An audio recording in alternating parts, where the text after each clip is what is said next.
Hello friends, welcome to skill path education. My name is Harsh.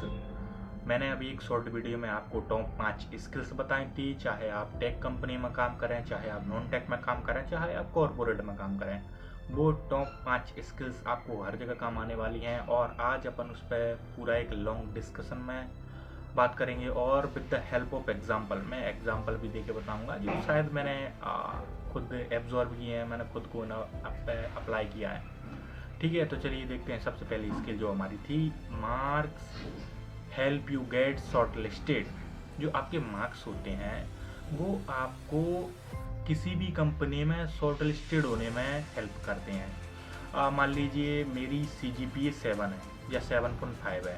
Okay, मान लीजिए company ले लेते हैं अपन, कोई भी इन्फोसिस ले लेते हैं, TCS ले लेते हैं।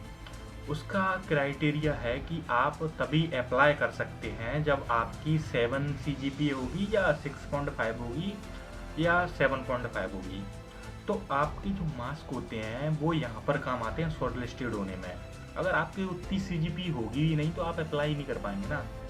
तो आपके जो मार्क्स होते हैं सबसे ज़्यादा इंपॉर्टेंट जहाँ पर शॉर्ट लिस्टेड होने में, ये आपका पहला क्राइटेरिया होता है। तो जो लोग बोलते हैं ना भाई मार्क्स से क्या ही होगा, भाई मार्क्स से शॉर्ट लिस्टेड होते हैं, पहला क्राइटेरिया वही होता है। ठीक है, तो चलिए देखते हैं दूसरी skills. Communication help you get noticed. इसका मतलब क्या हुआ? इसका मतलब ये हुआ कि आपकी जो कम्युनिकेशन होती है ना, उसी से लोग आपको नोटिस करते हैं। अच्छा, एक एग्जांपल देता हूँ। कल परसों परसों मैं एक बंदी से बात कर रहा था ऑनलाइन। वो भी शायद नौकरी के लिए अप्लाई कर रहा था, जॉब के लिए। ठीक है, मैंने उससे किसी टॉपिक पर डिस्कस कर रहा था तो लगातार वो जो लड़का था वो 5 मिनट तक बोलता ही रहा। उसने मेरे को इंग्लिश में कम्युनिकेशन कर रहे थे हम लोग, तो उसने मेरे को मौका ही नहीं दिया। 5 मिनट तक तो वो कंटिन्यू बोलता ही रहा इंग्लिश में। तो मैंने उससे बोला कि भाई तू अगर कम्युनिकेशन कर रहा है, मेरे साथ कम्युनिकेट कर रहा है, तो ये एक गुड कम्युनिकेशन नहीं है, क्योंकि 5 मिनट तक तू ही बोलता रहा। मेरे पास बहुत सारे डाउट आए, बहुत सारे क्वेश्चंस आए, तो मैं तो उन्हें पूछ ही नहीं पाया। तू 5 मिनट से पहले रुका ही नहीं। फिर मैंने उसको बीच में टोका कि I understand proper you, but you are listen to stop your word and you listen to my questions, my queries. Okay, तो तब जाके उसने बोला कि ये okay okay okay, I listen you. तो यही है कि गुड कम्युनिकेशन आप कर रहे हो, तो गुड कम्युनिकेशन में आपको, जैसे दो कम्युनिकेशन में 2 पर्सन होते हैं, एक पर्सन ये हो गया, एक पर्सन ये हो गया। तो दोनों आपस में, मान लीजिए इसने कोई क्वेश्चन किया, इसने आंसर दिया, फिर इसने क्वेश्चन किया, इसने आंसर दिया, तो वो आपका एक गुड कम्युनिकेशन हुआ। मतलब एक बंदा बोले ही जा रहा है, दूसरा अपनी क्वेरीज अपने क्वेश्चन से लेके बैठा है, वो तो बेचारा पूछ ही नहीं पा रहा है, एक बंदा बोलता ही जा रहा है। तो ये गुड कम्युनिकेशन नहीं है। कम्युनिकेशन में अभी भी बोल रहा हूँ, कम्युनिकेशन पर बहुत काम कीजिए आप। कम्युनिकेशन आज के टाइम में मैंडेटरी हो चुका है हर एक कंपनी में। तो आप अपनी कम्युनिकेशन में प्लीज़ काम कीजिए। कम्युनिकेशन का मतलब ये नहीं है कि हाँ भाई मेरे को इंग्लिश आती है, मैं इंग्लिश में 4 वर्ड बोल के बता सकता हूँ या इंग्लिश में बात कर सकता हूँ। नहीं, बात तो आप कर रहे हो, आप अपनी बात को प्रॉपर किसी को समझा पा रहे हो या नहीं समझा पा रहे हो। उसके समझने के बाद वो तुमसे कोई क्वारी है उसकी, या कोई उसके पास कोई क्वेश्चन है, वो तुमसे पूछ पा रहा है कि नहीं पूछ पा रहा है। तो भाई अपनी कम्युनिकेशन में काम करो और गुड कम्युनिकेशन बनाओ। ठीक है, उसी से लोग आपको नोटिस करेंगे। चलिए देखते हैं अपनी तीसरी skills help you get hired. आजकल कंपनियां आपकी स्किल्स के ऊपर ही हायर करती हैं आपको, जो टेक की हो गई, नॉन टेक की हो गई। देखिए सब तरीके की, सब बैकग्राउंड की अलग अलग स्किल्स होती हैं।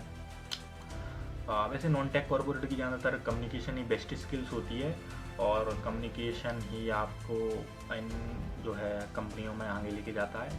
हाँ, तो अपन बात करते हैं skills help you get hired.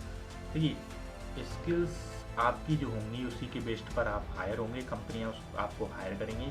और पहली बात, आप अपनी रेज्यूमे में कोई भी फेक स्किल्स मत लिखिए, प्लीज़। मैं रेकमेंड करता हूँ, अगर मान लीजिए मुझे पाइथन आती है तो मैं अपने रेज्यूमे में पाइथन ही लिखूंगा। मैं ये नहीं लिखूंगा कि मुझे पाइथन आता है, पाइथन के बाद जावा भी आती है, थोड़ी बहुत मैं डेवलपर भी कर, मीन्स दैट मैं डेवलप की HTML CSS भी कर लेता हूँ, जबकि वो मेरे को आती नहीं है, मैंने उनको प्रैक्टिकली इम्प्लीमेंट नहीं किया है। तो प्लीज़ आपने जिस स्किल को प्रैक्टिकली इम्प्लीमेंट किया है ना, उसी को अपने रेज्यूमे में लिखो।